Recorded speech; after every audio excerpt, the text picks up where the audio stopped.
Hi friends, வணக்கம் welcome back to my channel. இன்னைக்கு video கண்டிப்பா ரொம்பவே இன்ட்ரஸ்டிங்கா இருக்கும் அப்படினு நினைக்கிறேன். நம்மளோட சப்ஸ்கிரைபர் friend வந்து ரெண்டு பேர் கேட்ட ரெண்டு டிப் வந்து ஷேர் பண்ணிருக்கேன். என்னென்ன டிப் அப்படினு வீடியோ ஸ்கிப் பண்ணாம பாருங்க. நம்ம சேனலை இப்போதான் ஃபர்ஸ்ட் டைம் பார்க்கறீங்க அப்படினா மறக்காம சேனலை சப்ஸ்கிரைப் பண்ணிக்கோங்க. இப்போ வாங்க என்னென்ன டிப் இருக்கு அப்படினு பார்க்கலாம். நம்ம கிச்சனில் பார்த்திங்கன்னா நிறைய கத்திகள் வந்து யூஸ் பண்ணுவோம். ஒன்னொன்றுக்கு காய் வெட்டுறதுக்கு, பழம் கட் பண்ணுறதுக்கு இந்த மாதிரி நிறைய கத்திகள் இருக்கும். அது வந்து சரியான முறையில் ஸ்டாண்ட் வந்து இல்லை அப்படின்னா கத்திகளை வந்து நம்ம அங்கங்கே போட்டு வைக்கிற மாதிரி இருக்கும். அவசரத்துக்கு தேடும்போது கிடைக்காது. ஸோ இந்த டிப்ஸ் வந்து ஒரு சிஸ்டர் வந்து ஷேர் பண்ண சொல்லி கேட்டிருந்தாங்க, கத்தி ஸ்டாண்டு எப்படி பண்ணுறது அப்படின்னு. ஸோ அவங்களுக்காக இது நிறைய பேருக்கு யூஸ்ஃபுல்லாக இருக்கும் அப்படின்னு நினைக்கிறேன். இந்த மாதிரி ஒரு பிளாஸ்டிக் பாக்ஸ் நான் வந்து எடுத்திருக்கேன். நீங்கள் வந்து பிளாஸ்டிக்காக இருந்தாலும் யூஸ் பண்ணிக்கலாம். அப்படி இல்லைனா அந்த டின் மாதிரி வருது பாருங்களேன், தகரத்தில், அது கூட யூஸ் பண்ணிக்கலாம். இப்போ நம்மளோட கத்தியோட சைஸை பொறுத்து நீங்கள் வந்து இந்த மாதிரி கொடு போட்டுக்கோங்க. நீங்கள் வந்து நெருப்பில் சூடு பண்ணி கூட நீங்கள் போட்டுக்கலாம். ஆனால் வந்து நம்ம கத்தி வந்து இன்சர்ட் பண்ணுற இடம் வந்து பார்த்திங்கன்னா கொஞ்சம் பெருசாகிடும். அதனால் நீங்கள் லைட்டாக அந்த கத்தியை வந்து வச்சு கீறி விட்டீங்க அப்படின்னாலே உங்களுக்கு கரெக்டாக அந்த ஹோல்ஸ் வந்து வந்துடும். இப்போ பாருங்கள், நான் வந்து 4 கத்தி இன்சர்ட் பண்ணியிருக்கேன். இப்போ நீங்கள் இப்படியே கூட வைக்கலாம். அப்படி இல்லைன்னா இதுக்கு இன்னும் கொஞ்சம் எக்ஸ்ட்ரா ஏதாச்சும் நம்ம வந்து க்ரியேட்டிவாக ஏதாவது பண்ணலாம் அப்படின்னு நினச்சிங்க அப்படின்னா நம்ம இது வந்து கலர் பண்ணிக்கலாம். நான் வந்து பார்த்திங்க அப்படின்னா இன்றைக்கி அக்ரிலிக் பெயிண்ட் வந்து 2 கலர் வந்து எடுத்திருக்கேன். பிளாக்கும் ரெட்டும் எடுத்திருக்கேன். ஒயிட் வந்து கடையில் எனக்கு கிடைக்கல இன்றைக்கி. ஸோ ஒயிட் யூஸ் பண்ணி குட்டி குட்டியாக டாட் மாதிரி வைக்கலாம் அப்படின்னு பார்த்தேன். அதுக்காக கிடைக்கல. ஸோ இந்த மாதிரி நம்ம வந்து பெயிண்ட் பண்ணி எடுத்துக்கலாம்.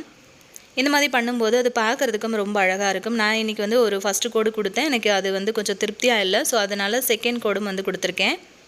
இந்த மாதிரி பண்ணிவிட்டு நீங்கள் கொஞ்சம் நேரம் வெயிலில் வச்சிங்க அப்படின்னாலே டக்குன்னு இது வந்து காஞ்சிரும். ஸோ பார்த்திங்க அப்படின்னா கீழே பாக்ஸுக்கு வந்து ரெட் கலர் கொடுத்துருக்கேன். உங்கள்கிட்ட ஒயிட் கலரில் பெயிண்ட் இருந்தது அப்படின்னா குட்டி குட்டியாக வந்து பூ மாதிரி கொடுத்தீங்கன்னா ரொம்ப அழகாக இருக்கும் பார்க்க. மூடிக்கு பார்த்திங்க அப்படின்னா பிளாக் வந்து கொடுத்துருக்கேன். ஸோ பாருங்கள், பார்க்கவே ரொம்ப லுக்காக இருக்குல்ல நம்மளோட கத்தி ஸ்டாண்டு. ஸோ வீட்டில் ஈஸியாக நம்ம வந்து ரெடி பண்ணிட்டோம். இப்போ நம்ம இந்த கத்தி எல்லாத்தையும் உள்ளே இன்சர்ட் பண்ணிக்கலாம். நீங்கள் செலக்ட் பண்ணுற பாக்ஸ் வந்து கொஞ்சம் பெரிய சைஸாக இருந்துச்சு அப்படின்னா நிறைய கத்திகளை வந்து இன்சர்ட் பண்ணிக்கலாம்.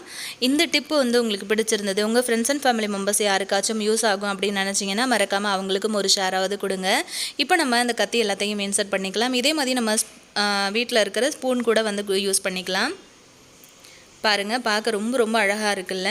இந்த மாதிரி வச்சிங்க அப்படின்னா அவசரத்துக்கு நம்ம எடுத்து யூஸ் பண்ணிக்கலாம். எங்கேயுமே கத்தி வந்து மிஸ் ஆகாது. ஸோ நம்ம வந்து தேட வேண்டிய அவசியமும் கிடையாது. இதில் எக்ஸ்ட்ரா வந்து பூ ஒர்க்கெல்லாம் நீங்கள் கொடுத்தீங்கன்னா பார்க்குறதுக்கே ரொம்ப ரொம்ப லுக்காக இருக்கும். நம்ம கைப்பட இந்த மாதிரி ஏதாவது ஒரு பொருளை வந்து கிராஃப்ட் ஒர்க் பண்ணி நம்ம வந்து யூஸ் பண்ணும்போது ரொம்ப ரொம்ப மனசுக்கு திருப்தியாகவும் இருக்கும். பார்க்க ரொம்ப அழகாக இருக்குல்ல. இந்த டிப்ஸ் உங்களுக்கு யூஸ்ஃபுல்லாக இருந்துச்சு அப்படின்னு நினச்சிங்கன்னா கண்டிப்பாக மறக்காமல் வந்து கமெண்ட் செக்ஷனில் சொல்லுங்கள். இப்போ நம்ம நெக்ஸ்ட் டிப் என்ன அப்படின்னு பார்க்கலாம். சில சமயம் நம்ம வந்து தேங்காய் உடைக்கிறதுக்கு ரொம்பவே சிரமப்படுவோம். சில சமயத்தில் வந்து கத்தி கிடைக்கும். சில சமயத்தில் வந்து அந்த கத்தியை ரொம்ப நேரம் தேடுற மாதிரி கூட இருக்கும். நான்லாம் வந்து பார்த்திங்கன்னா நிறைய தடவை தேங்காய் உடைக்கும்போது படிக்கட்டிலலாம் வச்சு தேங்காய் உடைச்சி அந்த தேங்காய் உடைக்கிறதுக்குள்ளே படிக்கட்டு உடைச்சிருக்கேன். ஸோ நிறைய அந்த மாதிரி நடக்கிறது உண்டு. அந்த மாதிரி இல்லாமல் கத்தி வந்து வச்சு நீங்கள் தேங்காய் உடைக்காமல் இந்த மாதிரி ஜல்லிக்கரண்டி மட்டுமே யூஸ் பண்ணி தேங்காய் உடைக்க முடியும் அப்படின்னு சொன்னால் கண்டிப்பாக நம்புவீங்களா அப்படிங்கிறது தெரியல. ஸோ ஜல்லிக்கரண்டி யூஸ் பண்ணியும் தேங்காய் உடைக்கலாம் அப்படிங்கிறது தான் இதில் ஷேர் பண்ணியிருக்கேன்.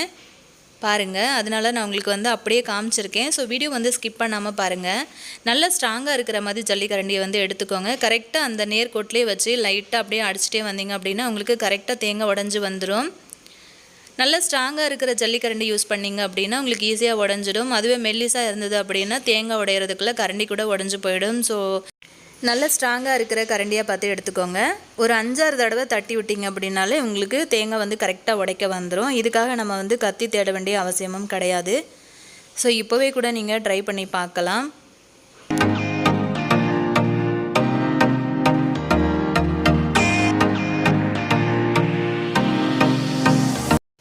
இப்போ நம்ம அடுத்த டிப் என்ன அப்படின்னு பார்க்கலாம்.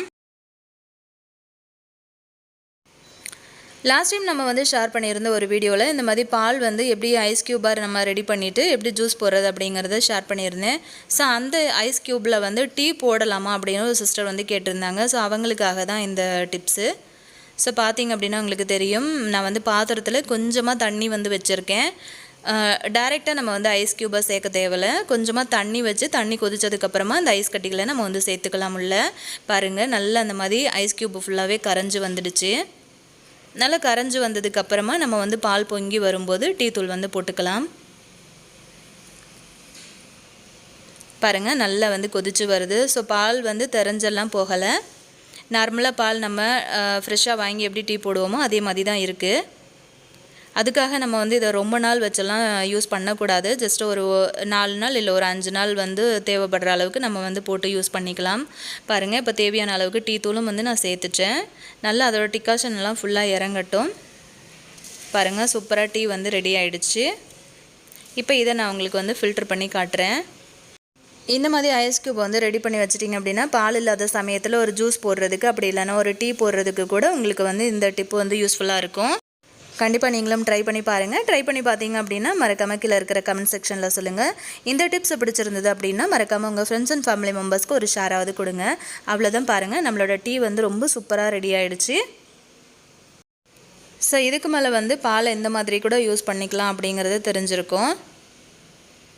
ஸோ இப்போ நம்ம அடுத்த டிப் என்ன அப்படின்னு பார்க்கலாம். இந்த மாதிரி காலியான டூத் பேஸ்ட் இருந்துச்சு அப்படின்னா நம்ம தூக்கி போடாமல் இதை வந்து கிச்சனில் நிறைய விஷயத்துக்கு யூஸ் பண்ணிக்க முடியும். இப்போ நான் எதுக்கு யூஸ் பண்ணுறேன் அப்படிங்கிறத தான் ஷேர் பண்ணியிருக்கேன். ஸோ இந்த மாதிரி வந்து சிஸ்டர் யூஸ் பண்ணி நான் அந்த மாதிரி 2 பார்ட்டாக வந்து கட் பண்ணி எடுத்திருக்கேன். இப்போ இதுக்குள்ளே வந்து கொஞ்சமாக பேஸ்ட் இருக்கும் இல்லையா, இதை வந்து நம்ம வாஷ் பண்ணி எடுத்துடலாம்.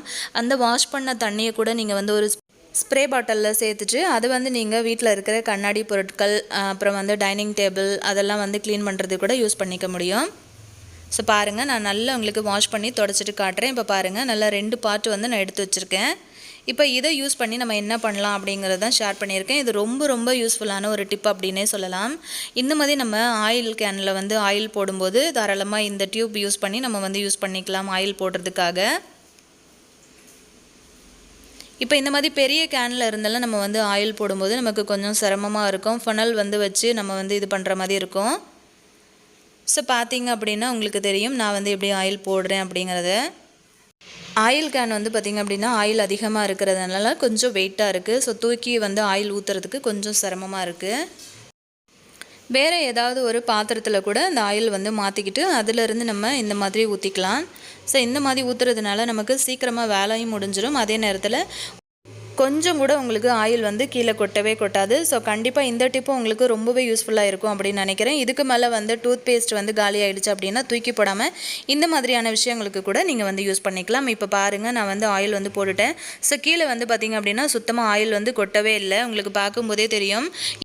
இந்த மாதிரி ஆயில் போட்டதுக்கு அப்புறமா அந்த டியூபை வந்து நீங்கள் திரும்ப வாஷ் பண்ணிவிட்டு இந்த மாதிரி கூட க்ளோஸ் பண்ணி நீங்கள் வச்சிட்டிங்க அப்படின்னா நெக்ஸ்ட் டைம் கூட நீங்கள் வந்து இதை யூஸ் பண்ணி திரும்ப ஆயில் போட்டுக்கலாம்.